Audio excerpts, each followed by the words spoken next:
Good morning, Teresa with Our Home Life. We're going to be making some cheesy chicken in the Instant Pot using the slow cook function. It's 2 chicken breasts, a can of cream of chicken soup, a can of cheddar cheese soup. Campbell's has just cheddar cheese, but our H-E-B is closer, and they don't carry that. So we get the white cheddar cheese and it tastes amazing. We're going to do a little pepper, garlic powder, and onion powder. And I have made this before with canned chicken, so that would make this completely shelf stable. We like to eat it over noodles. We love the bow tie noodles. And we also like to eat it over mashed potatoes. So both of those are also shelf stable. So that would make this meal from start to finish completely shelf stable. And the great part about it is you don't have to do anything else. You just put the chicken and the soups in and season it a bit. I'm going to wash my hands up. So I have these open now, and you just pour them in. That came out easy. 1, 2. And just a little bit of seasonings. I'm not putting salt on this since I'm using 2 canned soups.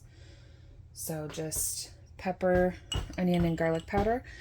And the great thing about this is you can use less chicken to feed a bigger family. We are a family of 6, and this feeds us just fine because we're putting it over something else. So you can use a smaller amount, and the sauce goes a long ways because the chicken cooks down and gives it, it stretches it farther. And that's it. So the only thing we have to do now is just slow cook. And since this is frozen, we are going to do 8 hours. And don't even need to mix anything up right now. We're just going to let it all cook. And then the lid on. Oh, I'm sorry. I did that last time too. Just throw it all in there, season it up, put the lid on, let it cook. The chicken is going to let off quite a bit of juice, so that will help everything blend together good. And we'll cook up some, I believe we're doing mashed potatoes tonight. I've got a few whole potatoes over there to go ahead and make into mashed potatoes for this. And this will just cook, and we'll shred it up, get mashed potatoes cooked, and that's it. That's this dinner. It's so easy and simple and inexpensive.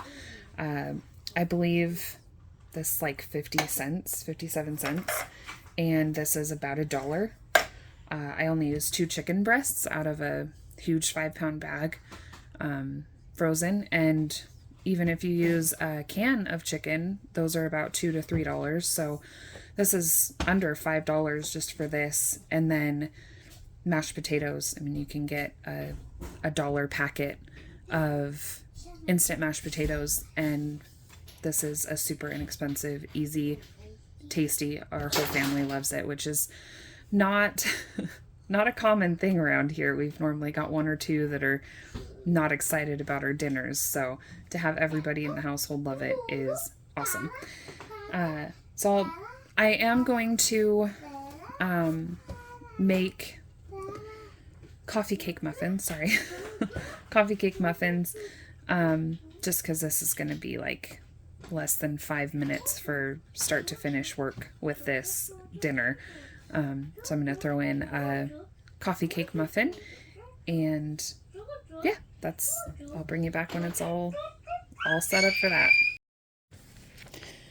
All right, so we have the coffee cake muffins we're starting to make, and this is the crumb topping. You need to make that first.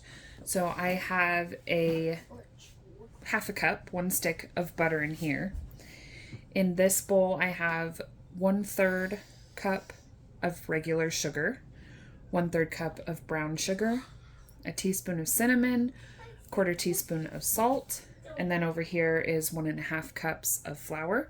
We'll get that all mixed together, and then it has to sit on the side to kind of dry out while you're mixing everything else. I some on the Play-Doh. Mm-hmm. And you can do that to the Play-Doh. And you can work. I do have to say one thing I always thought was a little silly when I watch videos of people cooking was they have every ingredient in a different container, and I just think every time I watch those about all the dishes those people have to wash. And now that I'm doing it, I totally understand, because you don't want people just waiting for you to measure out 1.5 cups of flour or measure out all the ingredients into the bowl, and I get it. But my sink is very full now with unnecessary dishes, which is the downside of this. But we're gonna have some delicious muffins in the end, so I think it'll be worth it. So 1.5 cups of flour in here. And then it does call for you to set all of this on a parchment lined cookie sheet and just set it off to the side for it to dry out. But I live in a fifth wheel, and this section right here might look very, very nice and empty.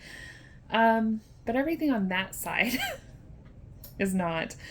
So I don't really have room for that. So I'm just gonna stir all of this up until it's crumbly and then set it to the side while I'm making the muffins in the mixer, and just go over there periodically and stir it.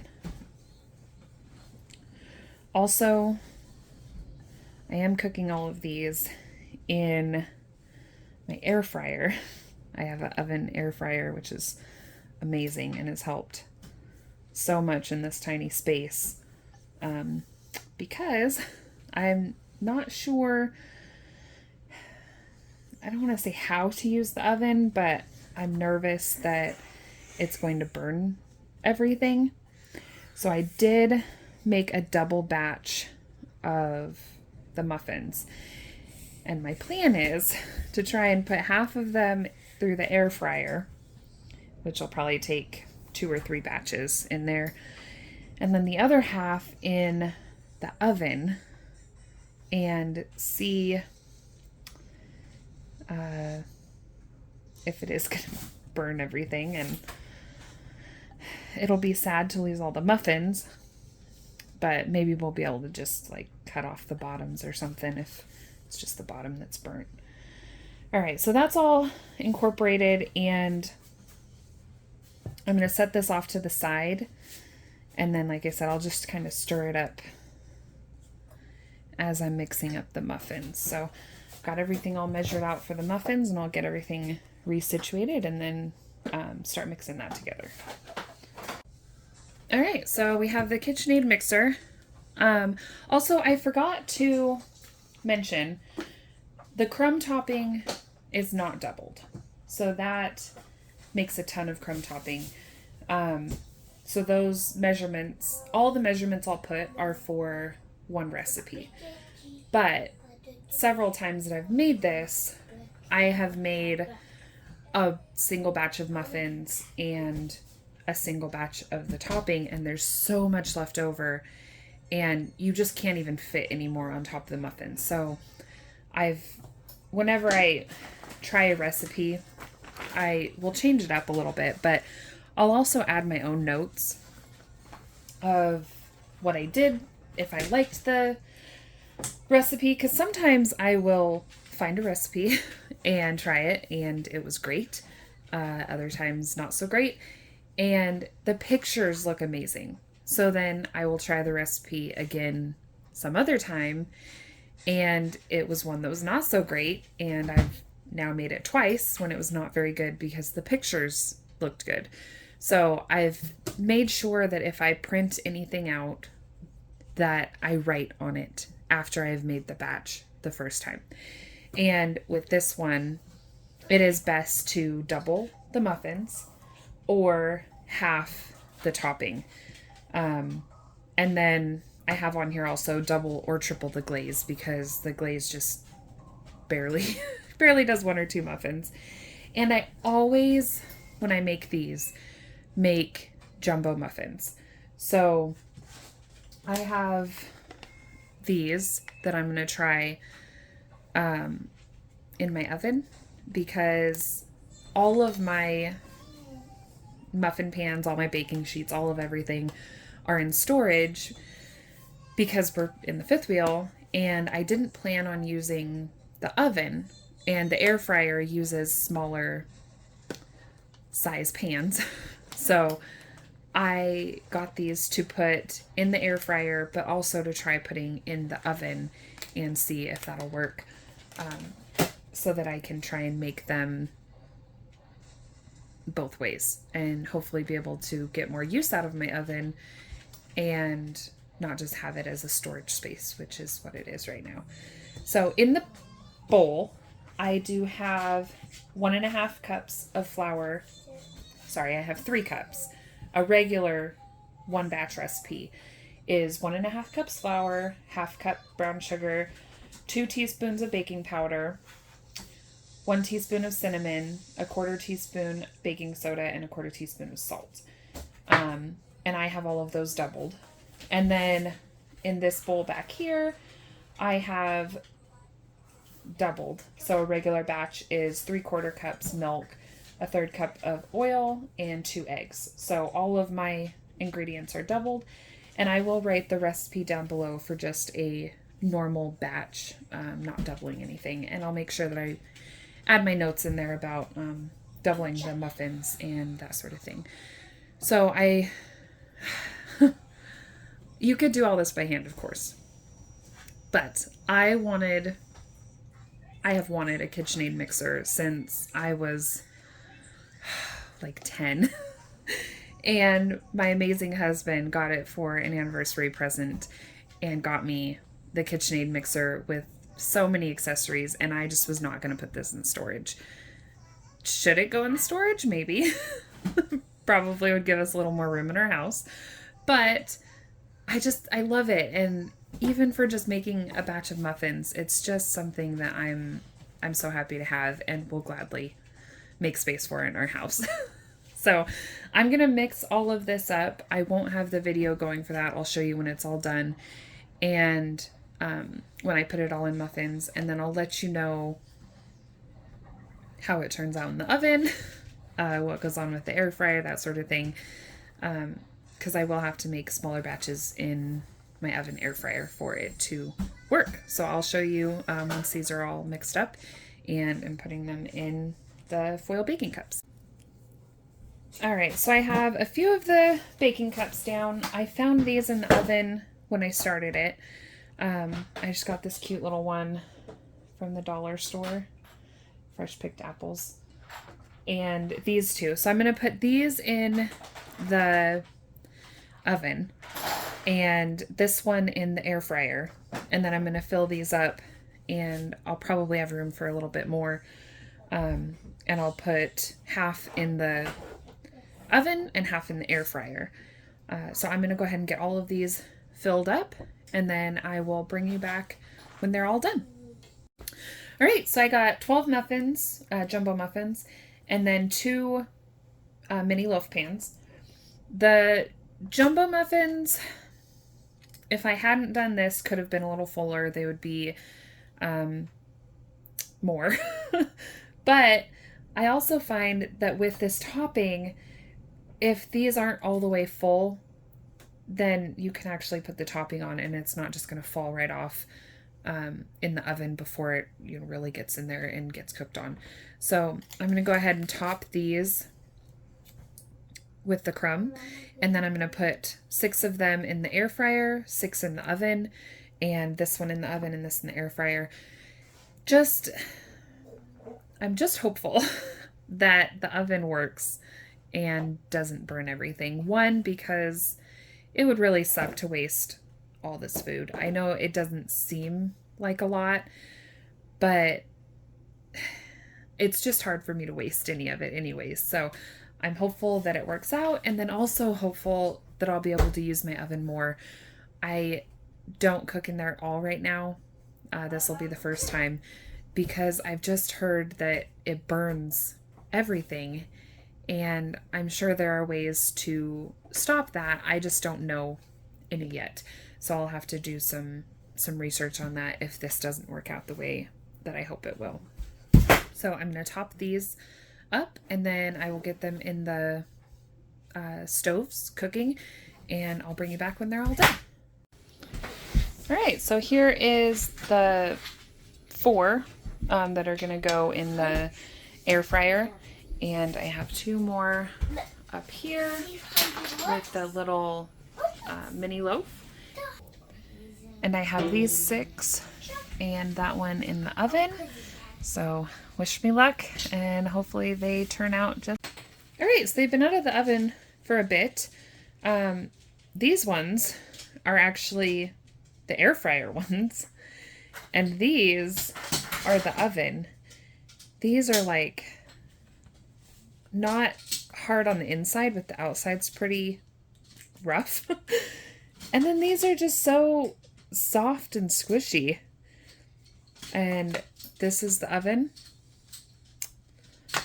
and this is the air fryer, and it's hard. So that was a bit of a shocker. I thought for sure that the oven was going to be really hard and possibly burnt. Both of them, the bottoms are fine. The only issue was the oven spilled over a lot. It cooked over in the oven quite a bit, but the insides of these, that one, we'll do this one.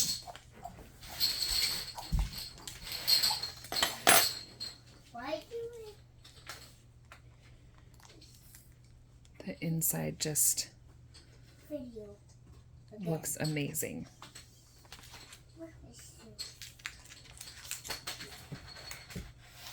And the inside of that one,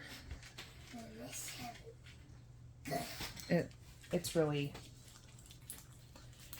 surprising. It's not how I thought it would turn out. Bottoms are perfect. And that one, my son already ate one of these ones and just loved it. Bottoms are perfect. So yeah, definitely not how I thought it was going to turn out, but pleasantly surprised. So I'll definitely be able to bake and cook more in my oven, which I didn't think I was going to be able to do. And I can't wait to cut these open when the kids get home from school. They'll be pretty excited about that snack. So, all right, so the chicken is all done. I already shredded it up. I am going to add a jar of my home canned chicken. Those 2 breasts that I put in this morning were tiny, and I always forget how small frozen chicken is after it's cooked. So I'll add this in, let it heat up, and I'll go ahead and boil up some potatoes, get those mashed, and then that's what we'll serve this over. Oh, that looks so much better, adding that can of chicken. I'm glad I did that. So if you're using fresh chicken, you could definitely get away with 2 chicken breasts. The normal size breasts are good. If you're using frozen, either use the bigger chicken than I did, or use like 3, because my cans of chicken only have about 1 breast in them. So definitely 3 would do the trick. And I'm gonna let this warm up, the chicken that I just added, and I'll make up some mashed potatoes, and that will be dinner. And this is a super easy recipe to cook up. If you use cans, it's completely shelf stable and only takes minutes. I mean, you could heat it up on the stove, but I just love having it in the crock pot because then I just don't have to think about it. And when it's time for the mashed potatoes, you can either use a packet, so another shelf stable, or I'm gonna go ahead and boil up some potatoes. It's good over noodles as well. We prefer it over bow tie noodles. I know there's not really a taste difference with the shapes, but that's just the shape that we choose to use. So I appreciate you watching. Thank you for spending your time with me, and I hope you try this one. It's super simple, super easy, and sometimes those are just the best recipes. So I hope you enjoy this, and thank you for your time.